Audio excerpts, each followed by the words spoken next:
Hello again, fellow outsider. Welcome to the heart of the Volker's desolation.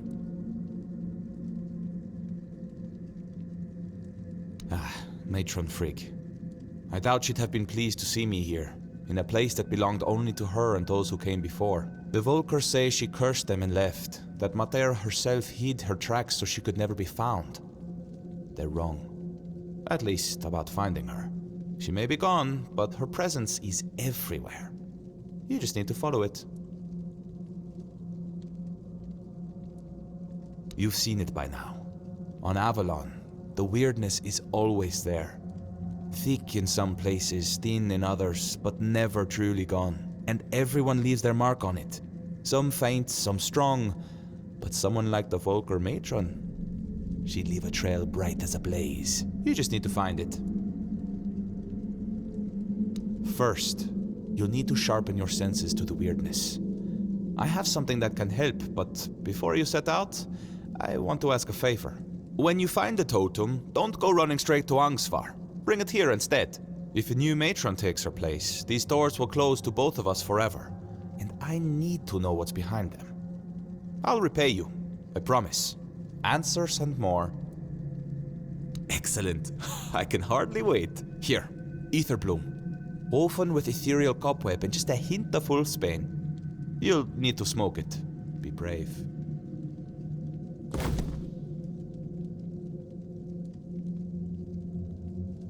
Why, chasing mysteries, of course. You know what I find most fascinating about the Volker? Almost all of them carry the faint scent of the weirdness. The traces of it run through their veins, like tiny sparks lighting them from within. That caught my curiosity, so here I am, trying to satisfy it.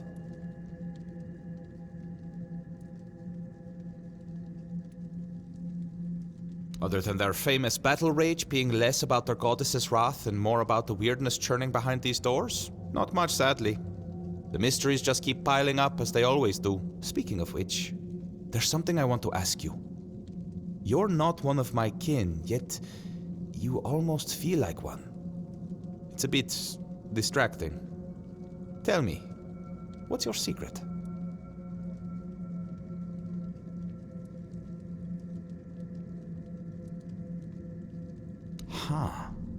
That is certainly interesting. And it might have answered more questions than just this one. Might have sparked a few more too. We'll see. Hopefully.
Don't get too curious.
Don't get too curious.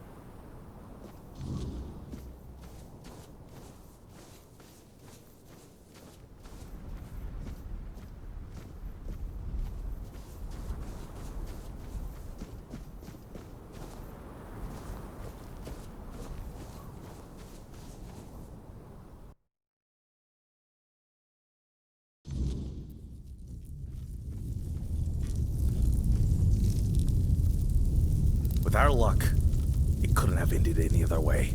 But the totem, was it with her? If so, we can at least name her successor. Could it be that Mother is finally smiling upon us? Thank you. Feels like seeing the first light of dawn after a night that refused to end. But this isn't the end of our misfortunes. Elspeth, the girl chosen to be the next matron, took her own life today. Threw herself onto the rocks.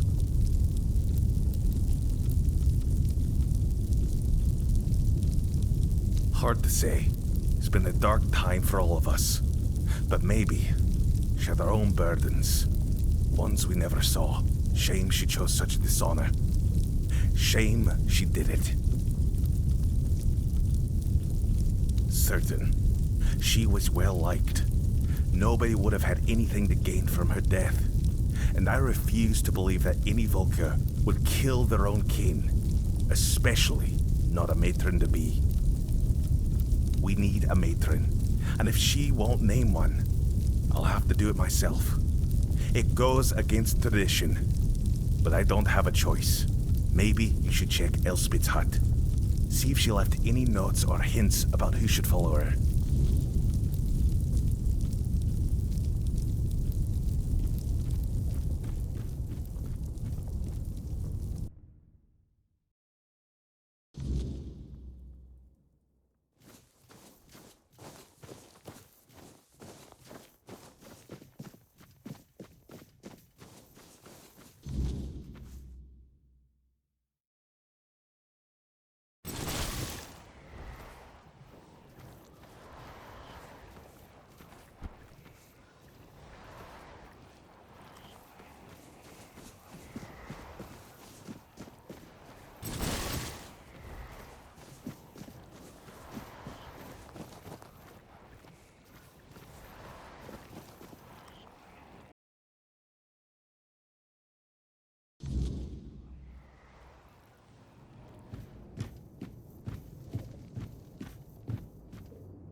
You?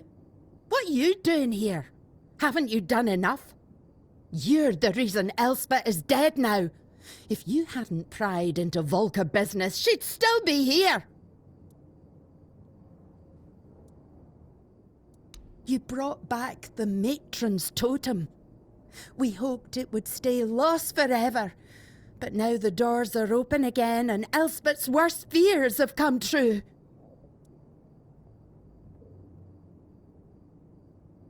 No. Frigg had chosen Elspeth's mother as her successor, but then Frigg disappeared and Elspeth's mother fell ill. Everyone feared that even if the totem was found, we'd be left without a matron. On her deathbed, Elspeth's mother named Elspeth as her successor. She never wanted it. But you don't refuse your dying mother, do you? We thought the tribe would eventually move on, find new ways to worship Mather, and leave this madness behind. But then you showed up.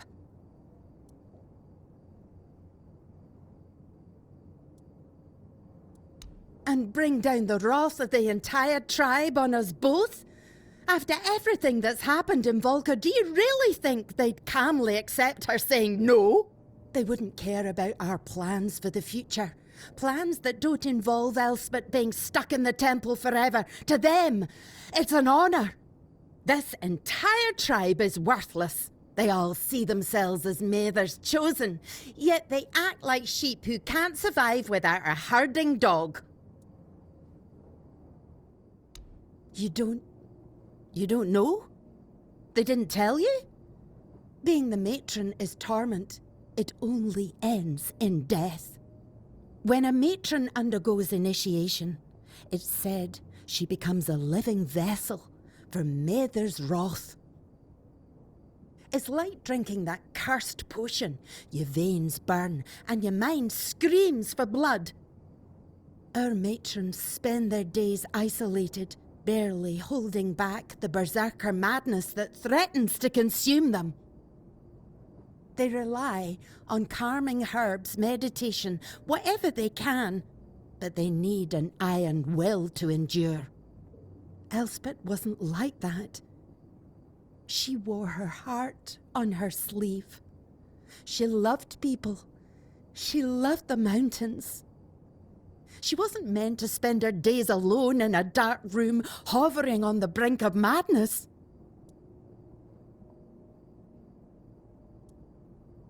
Yeah, me too. Now you see why we don't like outsiders prying into our business. Here, Elspeth left this letter for you. I found it among her things. She must have written it when word got out that you were looking for Frigg. Take it and go. There's nothing left for you here.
Dead by her own hand, rather than serve as matron. How could she do this? We needed her. The tribe needed her. And now what are we supposed to do? The tribe cannot survive without a matron, but I cannot force anyone to take the mantle. We've seen what can happen. Find us a matron stranger. Someone willing. Someone with strength. I can't ask them myself. They will obey. Find us a matron stranger, and I will attend the moot. That's a promise of the Volkir. Yes. Have you found the right candidate for our new matron? What in the blazes are you talking about now? This tribe fell apart without a matron. How are we supposed to move forward without one? Now that the totem is found, why would we stay as we are?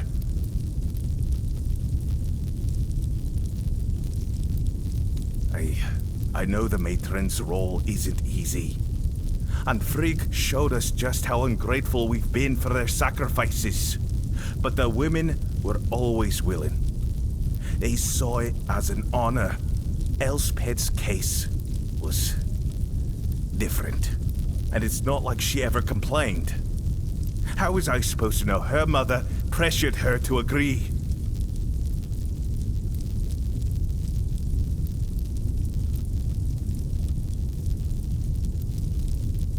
They know enough, yes. It's a heavy sacrifice. But we don't force anyone into it blindly. Elspeth was an outlier. Her mother pushed her into it. And Elspeth made the mistake of building a life she couldn't sacrifice. But she still knew what would happen when the totem was found. There is no Volkir without mother, and no mother without a matron.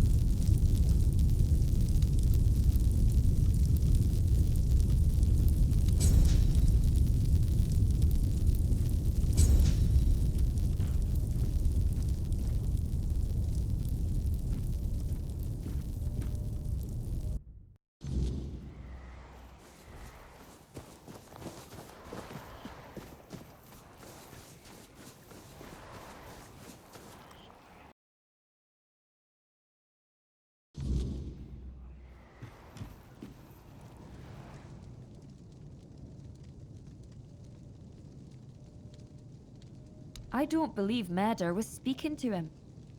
And I know what I'm talking about. Before I got married, my greatest dream was to become the Volker matron. But I believe that he believed it. That's why they thought he was mad. If I had become a priestess, Tega would still be alive. I would have loved him from afar, but at least he'd still be here. It's hard not to. Maybe there was something I could have done. Maybe I missed some symptoms, signs that his illness was getting worse. It's nice of you to try and comfort me, but I need to deal with my grief on my own. Though I'll admit, right now, I'd gladly kill half of my tribe. Especially those who refuse to grant him a good death.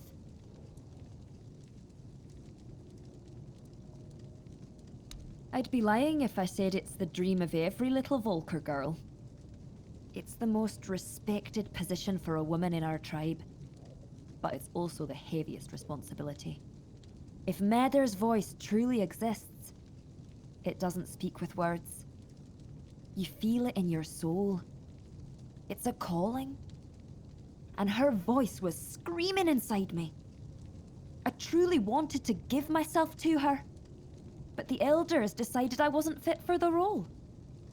And then there was Tega, whom I learned to love in time.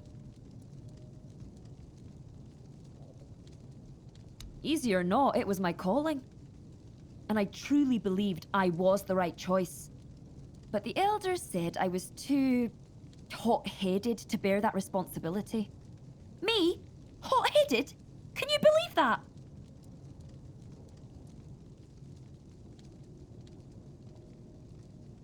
I'm just being honest.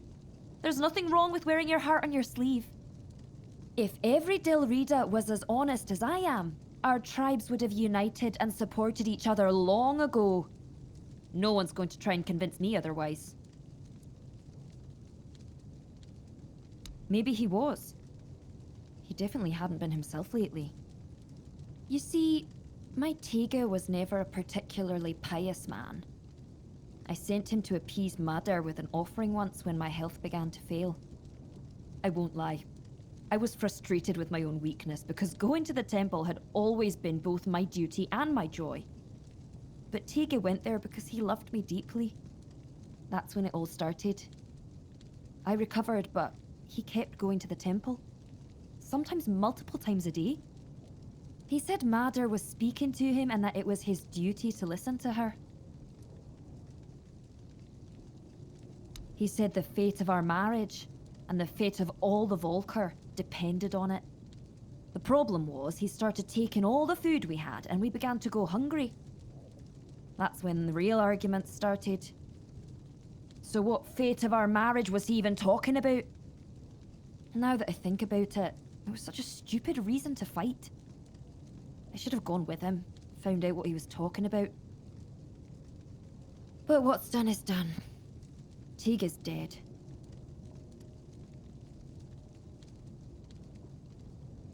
Go ahead if you want to. I've been there myself, but Madder didn't say a word to me, as you can probably imagine. But who knows? Maybe you'll get lucky. Maybe there really is something that reveals itself only to the chosen. If you find it, kill it for me, in Tega's memory.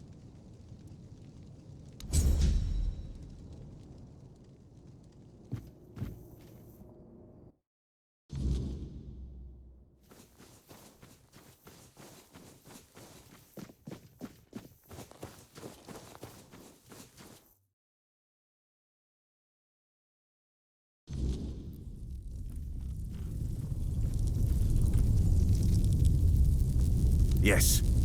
Have you found the right candidate for a new matron? Of course you'd suggest Helmi. I'm just a bit concerned about her temper. If the moot goes Gurfhan's way, I'd rather that fire be directed at our enemies. Still, she's always been devoted. Maybe you're right. Maybe she does deserve this after all this time. I'll talk to her. If I can get a word in edgewise. And I remember my promise. I will attend the moot. There aren't many of us left. But it's time we reclaim our honor. Mother is with us again. And we'll make those Camelot dogs fear her wrath. And if this is the end of us, well, at least we'll fall as true Volker.